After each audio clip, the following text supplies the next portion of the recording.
Hello,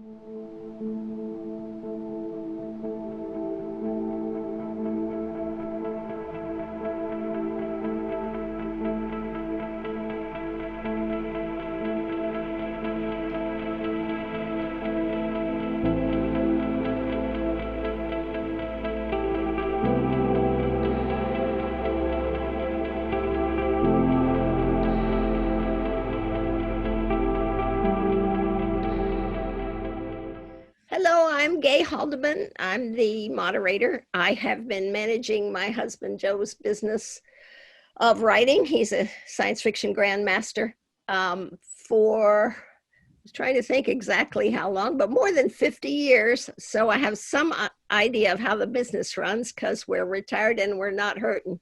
So we're doing okay. I have quite a few things to talk about. So will my panelists introduce themselves? Tammy? Yeah, I'm Tamora Pierce, Tammy. I am best known for writing fantasy for teenagers, mainly with female heroes, but in fact my stuff is read as per the male from 3 to 90. I am coming back after a little health hiatus of 2 years to easing my way back into the second book in my story about one of my male heroes is growing up and rescuing stray cats, feeding stray cats and birds. Yeah, that's what I do. So you've been in the business how long? My first book came out in 60, 81, 82. And I've been working for an agent for the year preceding that. So since 81. Pretty long time. Herb, how about you? Hi, I'm an English professor, and I've been publishing a lot of small stuff really steadily for more than 30 years. And I'm especially interested in the bookkeeping of publishing. That how do you keep all those publications straight? Neil? Hi, I'm Neil Clarke, publisher and editor of Clarke's World magazine, and I'm also an anthologist, several including the Best Science Fiction of the Year series. Gail? I'm Gail Carriger. I am the baby author on the panel. I've been publishing for 11 years. I started out traditional, and I've pivoted more recently to doing mostly self-published. So I took my income from 80-20 to 20-80 to relieve myself from reliance on the traditionally publishing industry. So I am one of those weirdo authors that really, really loves spreadsheet and data analysis and sales analysis and business and marketing. So I know. In another life, I should have been an agent because yeah. You can do it for the rest of us. It's so much fun. So let me ask you guys, what's the most important thing when you first sell something the first time, business-wise? What do you think is the most important thing to do next? I'll just jump in and say, get the next one out the door. That's good advice. Yeah, I tell the fans if I have any.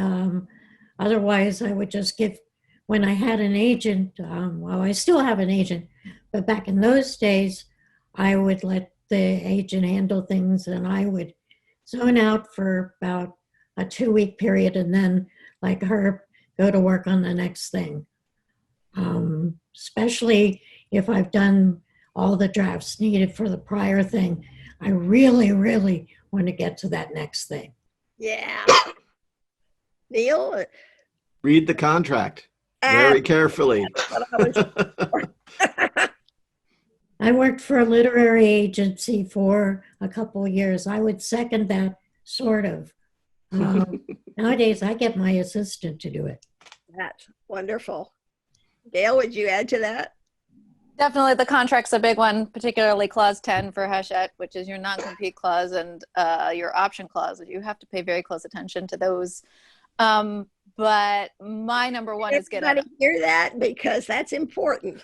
The non-compete clause and the option clauses are two of your most important clauses to take a look at.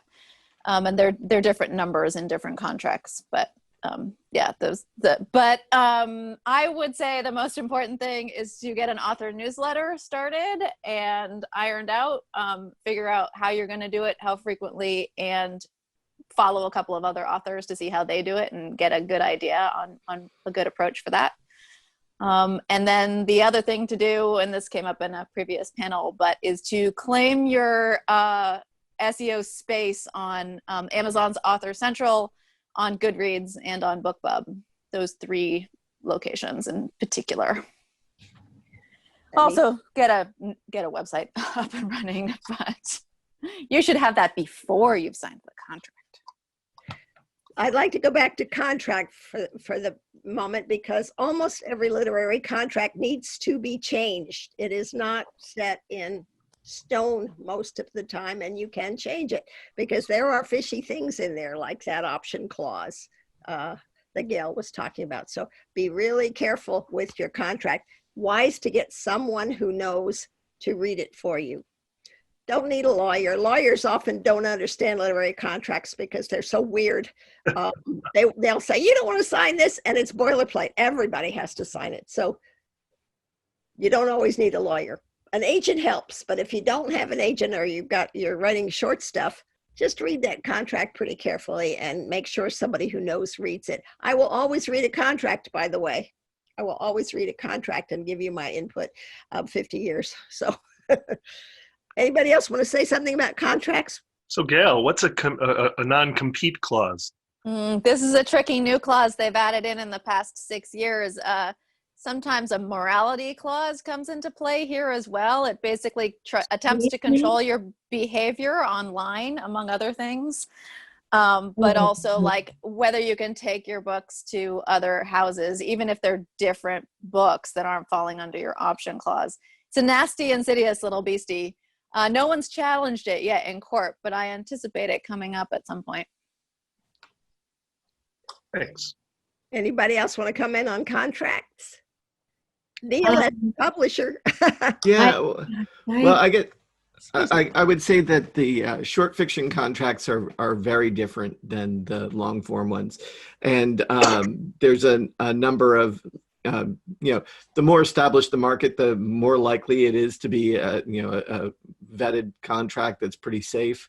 But read those 2, and if there's any questions you have, ask the editor or ask the publisher for clarification, because they're not always plain English. There's lots of little things that you might not understand, and it's best to go in fully informed. They can be sneaky. I believe SFWA has a model contract still posted. They do. There's also Victoria Strauss of Writer Beware to take a look at to stay on top of everything. Yeah, I find that reading the offer, the thing first, is tricky for me, because I found out late in life I have dyscalculia, which roughly translate to you break out in rashes if it's and I'm storying a bit, but that anything dealing with numbers, your brain just goes haywire. And it depends. Different people, of course, have different areas, but I didn't find out for a long time that the fact that I flunked the easy calculus in college twice for each section wasn't because I was stupid. It was because I had a learning impairment. So I have to have someone I absolutely trust to look at stuff like that. My agent, of course, I have a swell new one with Folio, but also my good friend Bruce Koval. Yeah, the prom gnome himself, king of young reader, and younger than that reader. He has been around the business in every aspect you can think of, and his advice is like gold.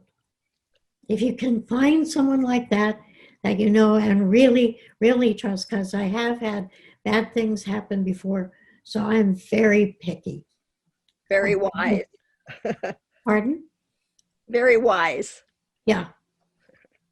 There are other things early on that you need to do, like keep track of where things are going, and when they're sent out and come back, keep track of when they go out, keep track of where they went to, keep track of when they came back.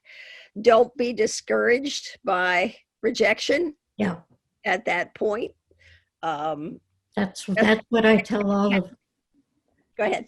That's what I tell I deal a lot with teenagers, obviously, and younger writers, and that's what I tell them is, it could have been that the person who read it was having tooth issues, they got drunk the night before, their boyfriend just broke up with them. Whether they turn your piece down or not may have nothing whatsoever to do with you. Look at it, feel sad. I used to give myself a couple of days, and then I would send the manuscript out again.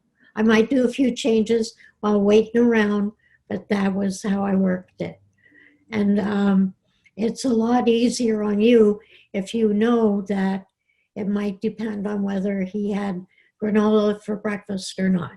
Yes. And one thing to do is when you send it out, plan on the next place you're going to send it. That way, as soon as it comes back, you can send it out again. And if it gets accepted, yay.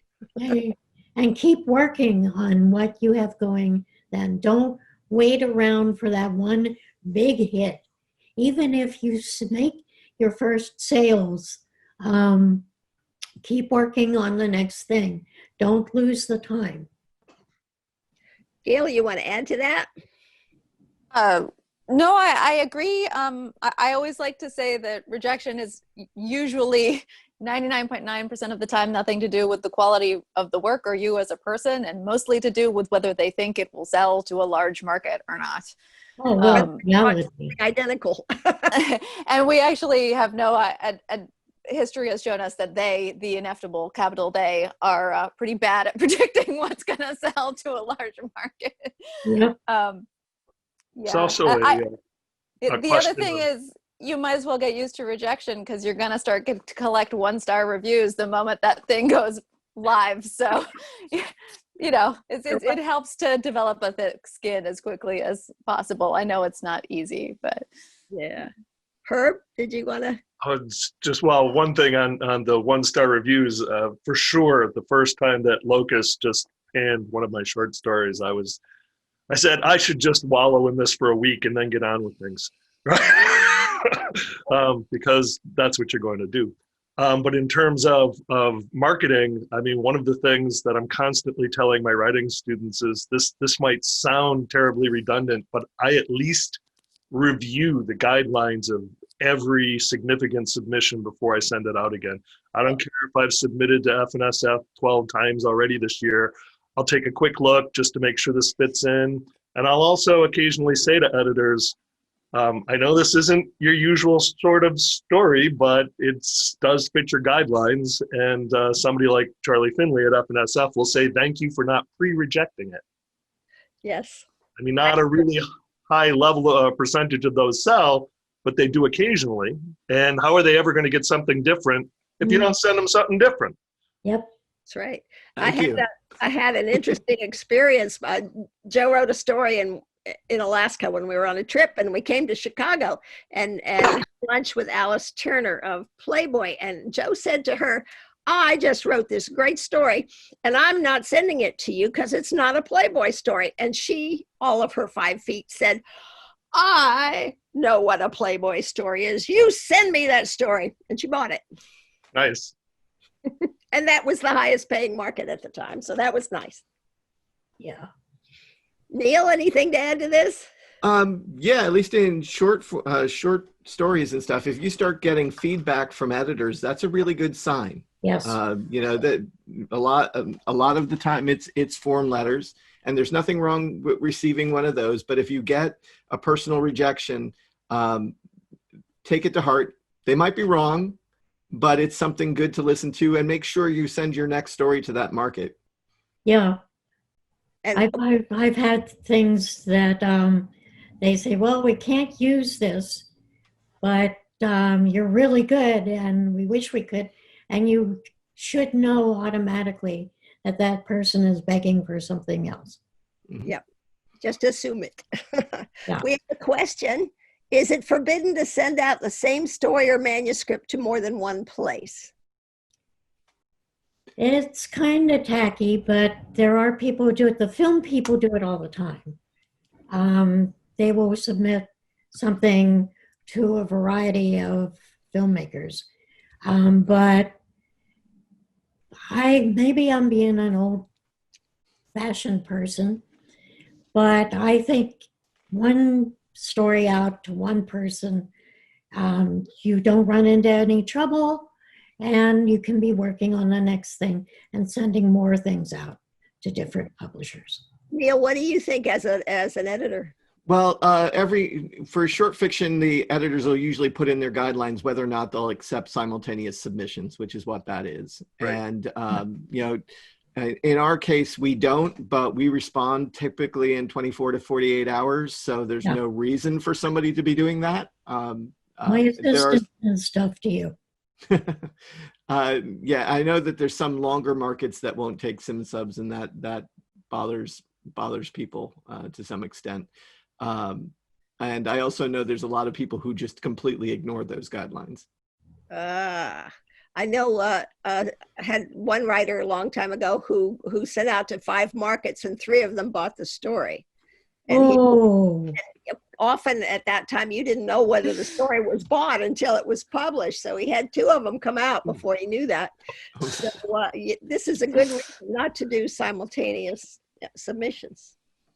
I should add that you can simultaneously query multiple agents if what you're shopping out is a novel in the hopes of getting it traditionally published. And then the agent will, if they like it, ask you for an exclusive, which means they then have the manuscript for an exclusive amount of time before any other agents get a chance.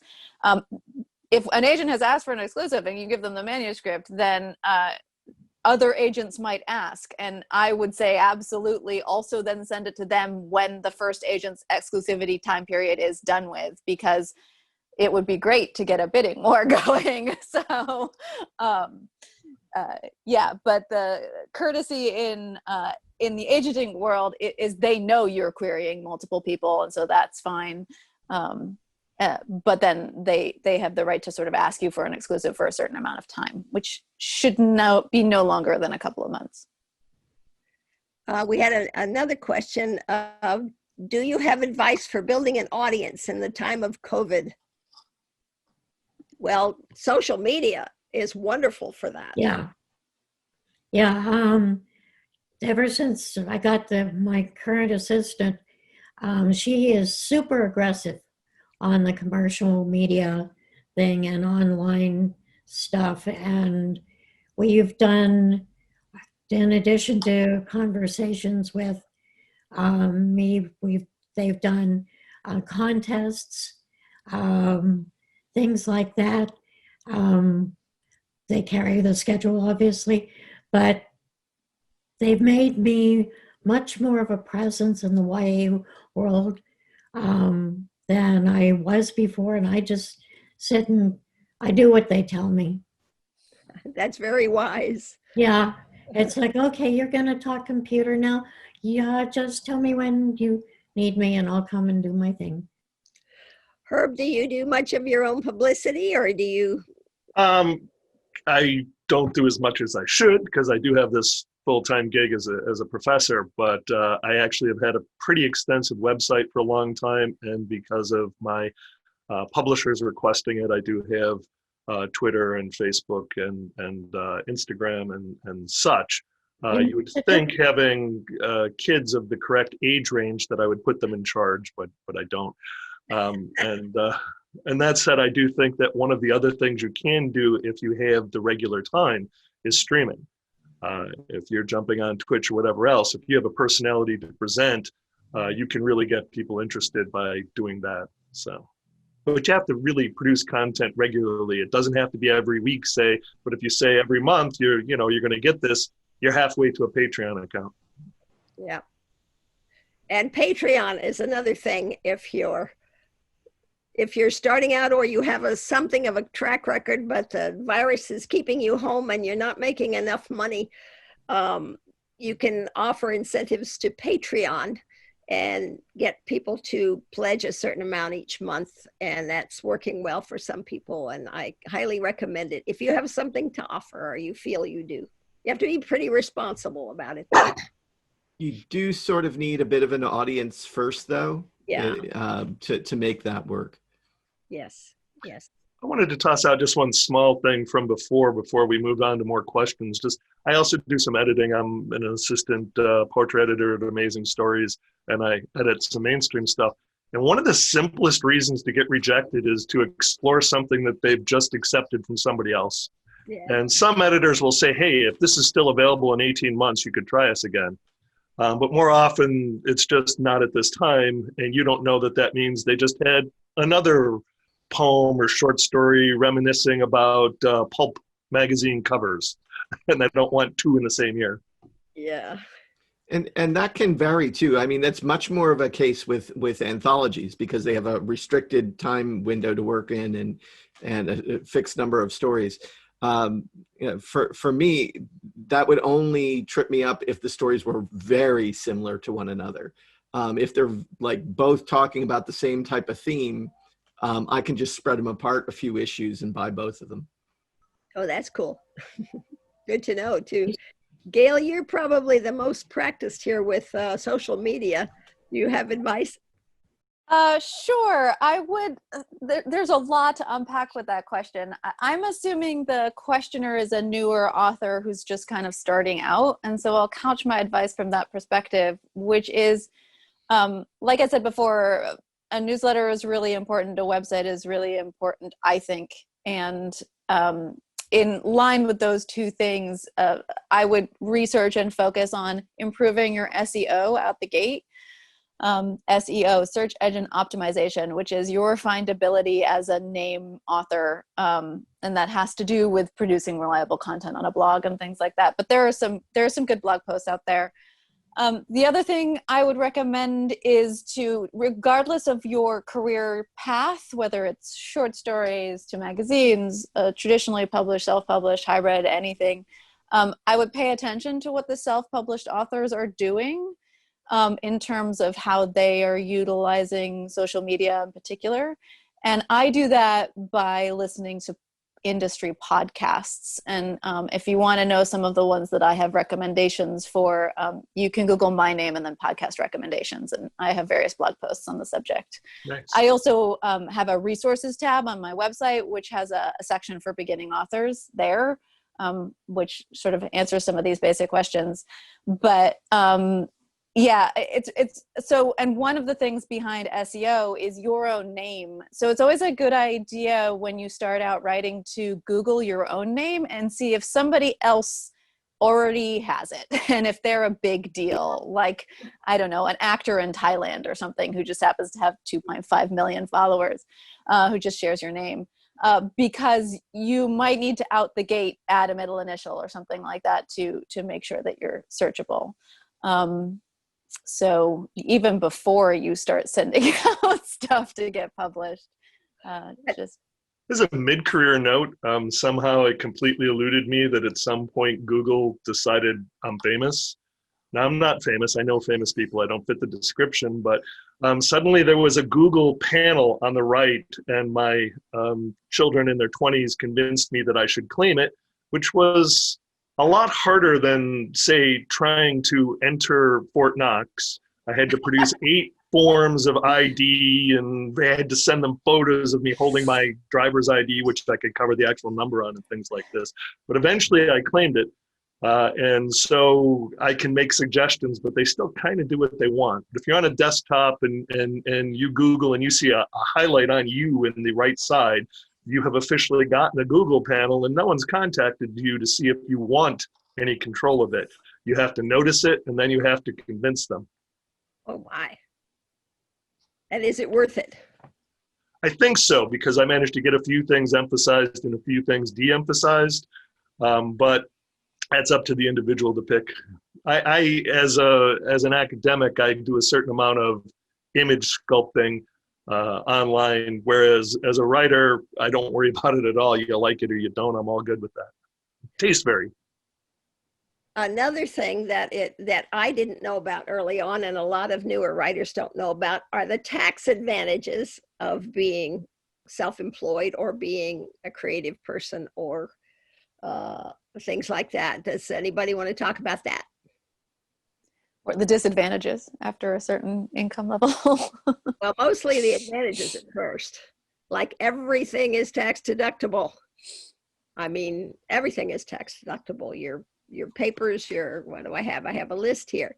Books, subscriptions, your home office. Well, you have to be careful with the home office. There are rules on it. Mileage to the post office, copying, supplies, dues, postage, some of your home repair if you have a home office, insurance, parts of that, your information services, like if you pay for website help, your telephone, meals and travel if you go to conventions or go talk to somebody or just go down to the library and have lunch on the way. All of that is tax deductible, but you need to be self-employed and use the right forms, but it adds up. There's a question asking about what level of branding or platforming might a publication look at? Do they focus on the story or do they look at the author's presence online? I will note that at Amazing, we actually pretty much edit blind. And while there's big pluses if it's optimistic science fiction, it's absolutely not required. We'll look at anything. I'd love to hear what Niels thinks. Yeah, they're asking about name recognition.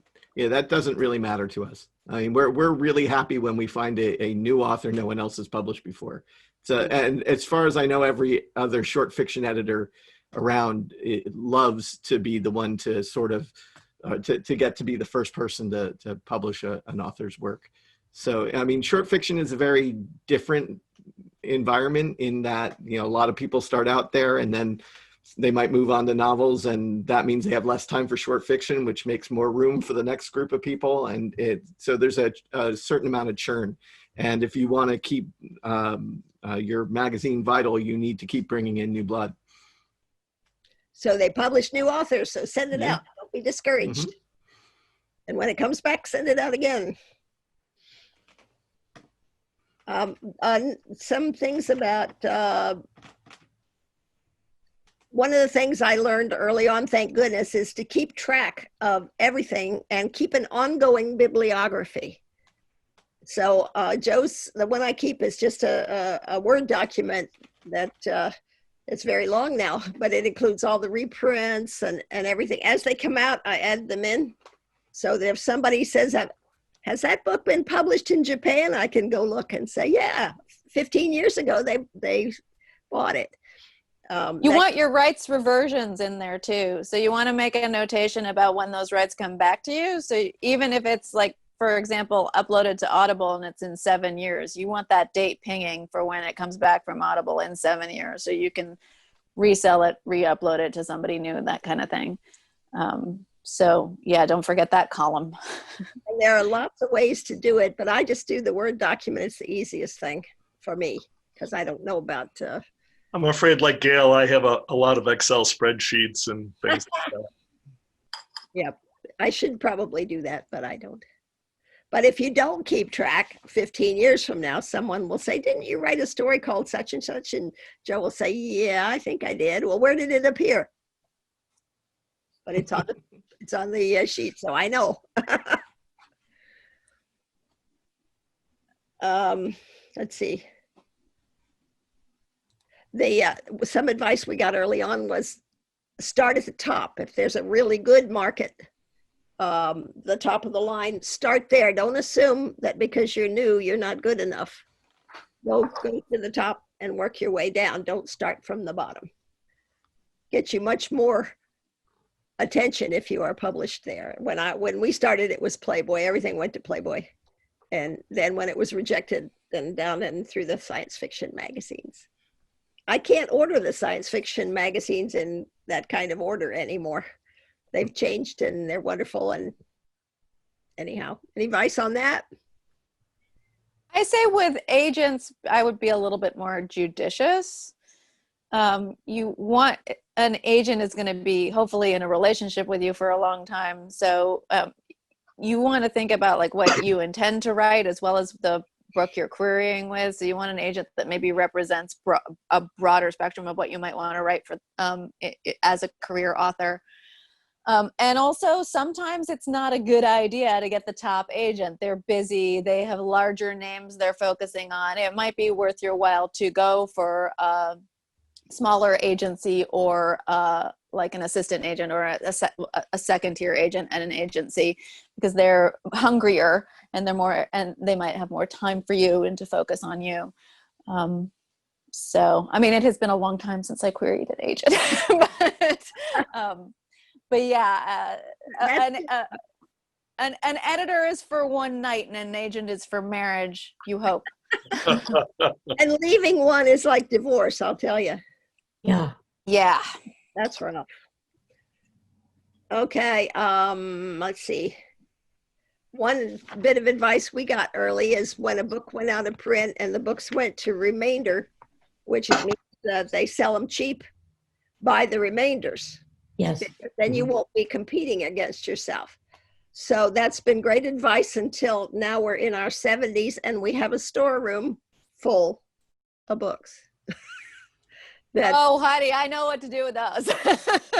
What? You sign them, you offer them direct sale on your website at twice the price. I should get busy about that.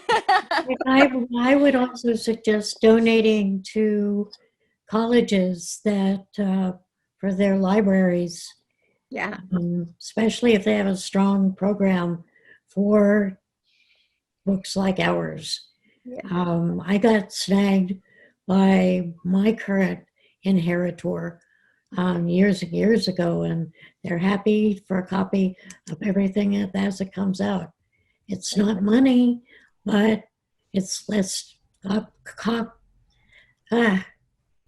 junk in the office, and they seem to think it's important they get all your papers and stuff. Also, Pat Rothfuss runs a charity, World Builders, for Heifers International.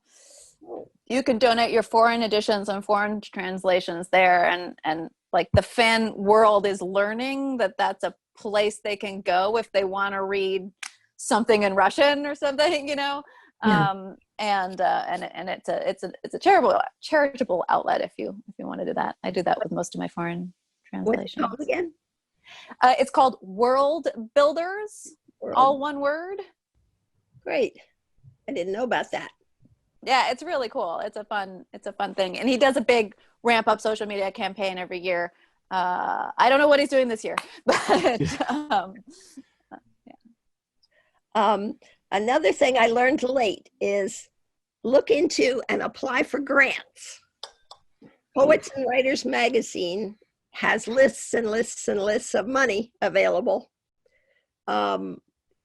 if you apply. So check into that, because you can get 5,000 here and 2,000 there, and oh boy. And also prestige. That's prestige on your resume.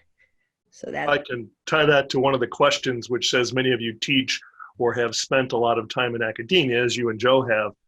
Do editors, agents like to see that? How did you balance education with writing? And one of the things that I grab with this is the fact that specifically there's not just writing grants like from HWA and SIPWA, but there's academic grants. So I've gotten academic grants for writings and things like that, if you can tie into that kind of thing. I don't really know how you balance those things. I did it by kind of not sleeping. Again, I have 4 kids and, things like that. So somewhere along the line, I published a lot, and it did feed my academic career a lot. I don't know if my academic career fed my writing at all. So there are also some great writer retreats in the slightly more academic vein that have scholarships that you can apply for as well. So you just have to sort of start checking around for this kind of thing. But the one that sprung to my head immediately is the Vermont Studio Workshop, which is mostly artists, but they also take 15 writers, and you have to get yourself there yourself. But if you're within driving distance, it's in upstate Vermont, and it's for 2 weeks or a month. And they have scholarships and stuff, so you could apply. And then, of course, next year, in the future. But there are things like that also, which, if you have time but no money to spend, you might be able to find something that does that. There's one here in the Pacific Northwest also that's specifically for women, and I forget the name off the top of my head, but there are quite a few of those out there. And then there are the Clarion writing workshops, Clarion and Clarion West, where you can get scholarships for 6 weeks to write science fiction. One of the Viable Paradise and Odyssey as well, which are smaller, yes. Any shorter. other? Anybody think of others? But they're Alpha for young writers. good. Tammy likes Alpha. Except for this year, I think, I have been at Alpha, the writing workshop near Pittsburgh, since it began. I was invited to lunch at their first class, and I have gone back up until now. Every year, I'm one of the writer speakers. I talk to people about their writing, about different strategies, different issues. You hang out with the kids for lunch and breakfast and dinner if you want. It's university food, so you might want to pass on the dinner.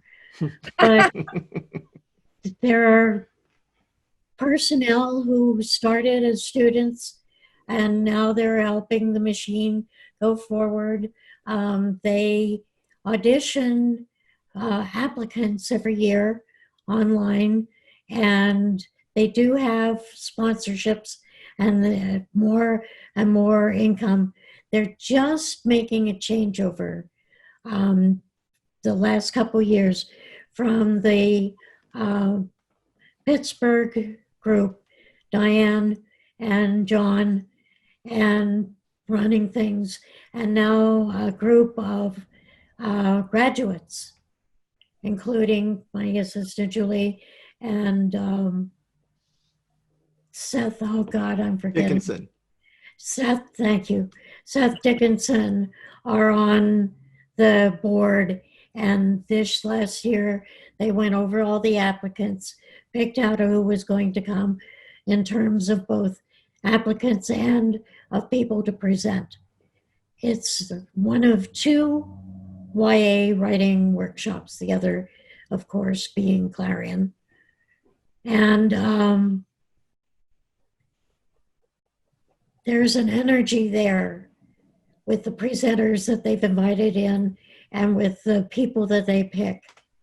It's very female positive, it's very gay positive, it's very plot positive, which isn't always a good thing. I mean, fiddling outside plot is fun, but I recommend it thoroughly. If you've got somebody from, I think the cutoff is 13 now, into 19, and they are a writer, take a look at that. Also, one of the advantages, one of the best things that have come out of the many writing workshops that have happened in our life is the people you meet, the contacts you meet. Joe started young at Milford, which no longer exists, but which was the prototype for a lot of these. And we're still friends and still in contact with everybody. And some of them have become the top editors in the field and some have become the top writers, but they were all brand new when he started.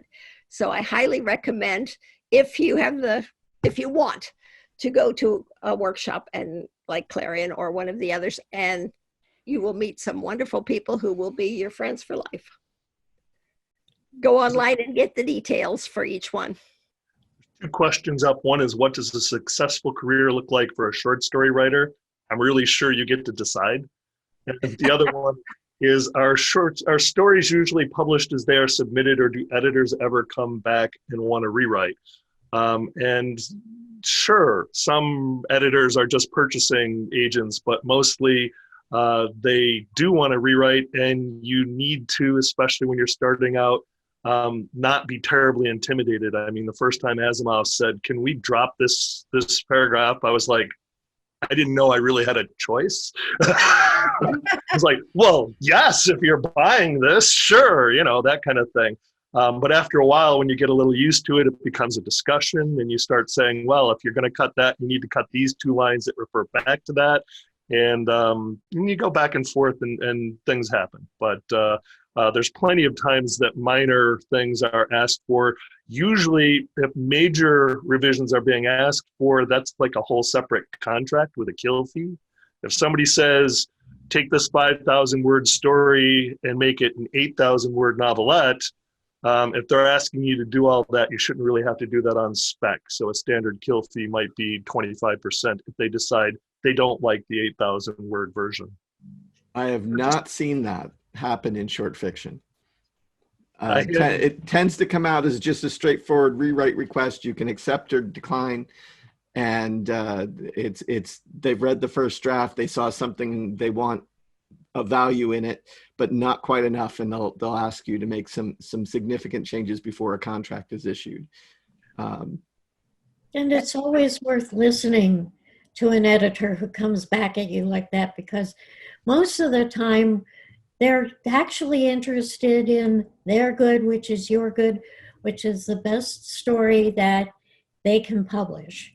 And if you find some outfit that completely wants you to rewrite and tells you to jump the important characters, you have to decide if that's in your best interest or not, because you're the one whose sales down the road will be affected. But also you got to decide, did this person really want to buy what I wrote? And if that's your question, then perhaps it's better to go on to the next person. You will get rewrite requests from agents that you sub to, as well as editors that you eventually sub a larger manuscript to as well. It's a learning process. Usually you end up with at least if you're writing a series, you end up with a relationship with an editor or editors. And of course you end up with a relationship with your agent, and you'll learn each other's like ticks and stuff. I mean, I had a long relationship with one editor, and I would stick flags in, and then I knew she wouldn't like it, but I'd leave it there because I wanted to distract her from something that I wanted to get past her later. We just play these games with each other. My favorite story on this one is I don't have an editorial relationship with my agent. I came to my agent with a publishing offer that's originally, and so she very rarely edits me until it came time for me to write YA. I wrote a YA on spec for her, and then she was like, well, because of the humor, let's cut this down to mid-grade. She had me axe 40K out of that sucker. We subbed it to the editor, and the editor was like, no, I really wanted it YA, and I had the previous draft. So I just sent her the previous draft. She was like, this is great. So the other pieces of advice is always keep your drafts. But it was a fun exercise for me as a writer to take something written as YA and turn it to mid-grade. Made me learn that mid-grade probably isn't for me. So I don't regret having done that, but it was very good that I had kept the previous draft of it. So even if you do decide to take editorial advice, always keep a previous draft just to be on the safe side. Also, keep everything. Keep your correspondence. You make friends at a workshop. Keep your correspondence, because it may be worth a lot of money down the road. You'll have Isaac Asimov's signature or whatever. Libraries love that when they take your papers later on. they will, they'll want your correspondence and they'll want all that stuff. So keep everything. Now that's turned us into serious pack rats, unfortunately, after all these years. So you can digitally scan and cloud keep your correspondences, says the young person. Young person. I would also say treat these sorts of things as with a modicum of old-fashioned politeness. So, for example, if you go to Clarion and you really like the teachers that you have, send them thank you notes. If you go to a convention and you're collecting business cards, send a nice little note like a couple days after you get back that says, it was awesome to meet you and I really love it and I'm looking forward to reading your books, or I read this book of yours and I liked it. Like, be genuine, but like it never hurts to like reopen the contact that you've made in person in a digital sphere. And a little bit of niceness goes a very long way in this day and age. So it does. Another thing we did over the years, it might not be as important now, but we collected every email address as we met people. I just kept a list. And then when a new book came out, I did an email blast, which is not so acceptable now, but it was pretty acceptable early on, just to say there's a new book out. It was like every 18 months, so it wasn't every day or anything like that. But it sold a lot of books, I think. When I was getting my MFA in screenwriting in Vermont, there was one whole seminar just on exactly what Gail was saying. She said that screenwriting is the most networking intensive field you will ever see. You want to send those thank you notes, recognition notes. Hey, I saw what you did in this piece, and that was really interesting. And just as the one person who's had a lot of success said, he figures that's, when he's not actively working or producing, that should be like 10 hours a week. Networking is important. Go to the conventions when we get a chance to do that, and meet people. Just meet people, because it can be to your advantage. Anybody have any last things to say? We've got about 3 minutes. Yeah, I think there's one thing that's kind of morbid, but something essential. Set up your literary estate. Make sure that they know exactly what to do with your work when you're gone, and things you don't want them to do with your work. Be very specific. As someone who's had to do several reprint anthologies and dealing with the estates, there are a lot of them that are very clueless and poorly chosen and doing silly things with your work. So make sure that you cover that. You need something called a creative executor when you're a creative. So not just a whale executor, but a creative executor. And their business is to know and handle the works in progress that you have as a creative. So yeah, I second that wholeheartedly. And you want to make sure that when you die, that your works go on. If you want them to, then make sure your literary executor knows that if somebody wants to give 3 cents a word, don't hold out. Yes, let it be published. Let them reprint everything. That keeps your name out there. That keeps you in front of the world. And if they say, no, I need $50 a word, you're going to disappear. So you don't want that. Literary executor is a good idea. We just got one. There are some workarounds, which is to put your stuff early into public domain and things like that. If you don't have inheritors that you're worried about, which is this one's tactic. Yeah, you don't get money for public domain. I'll just I'm dead. I don't care. Oh, I see. A really short final thought is that one of my mantras when it comes to writing is taste vary. And someone asked, how do you help or prevent a bad review from a reader from discouraging you? And you just always remember, taste vary. Taste. Yes. Editors, readers, taste vary. It's okay. It's okay if somebody doesn't like it. My first review was a 1-star review on Goodreads who wrote, I don't read this kind of book, so I didn't read this, and then gave it 1 star. And I was like, that is I have never been more grateful for a review in my entire life, because it started me off being like, right, my book's not for everybody. So there it is. That is true. Tammy, any last word? Nope. I don't think so. Well, thank you all. This was fun. Let's do this again sometime. All right, thanks. Thank you. Bye.